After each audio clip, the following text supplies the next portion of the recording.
নামাজ আপনাকে যে কোনো পাপ থেকে বাঁচাবে ইনশাআল্লাহ। ভাই জেনা করছেন, নামাজ পড়েন।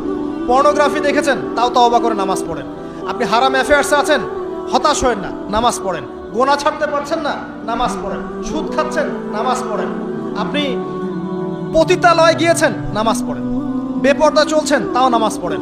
আপনি অন্যের হক নষ্ট করেছেন, তাও নামাজ পড়েন। যে পাপই করেছেন, নামাজটা পড়েন। নামাজ আপনাকে সমস্ত পাপ থেকে বাঁচিয়ে রাখবে ইনশাআল্লাহ। আস্তে আস্তে ইনশাআল্লাহ দেখবেন সব পাপ থেকে আপনি দূরে চলে আসছেন ইনশাআল্লাহ তাআলা।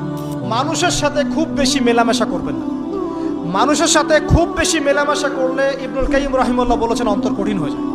কারণ মানুষ আপনাকে গীবত করাবে, হ্যাঁ, মানুষ খারাপ কাজে নিয়ে যাবে, বেফাস কথাবার্তা বলবেন, হয়তো বেফাস কাজ করবেন, ফুজুল কি বাদ করবেন। এগুলো করতে গিয়ে আপনি দেখবেন অন্তর কঠিন হয়ে গেছে।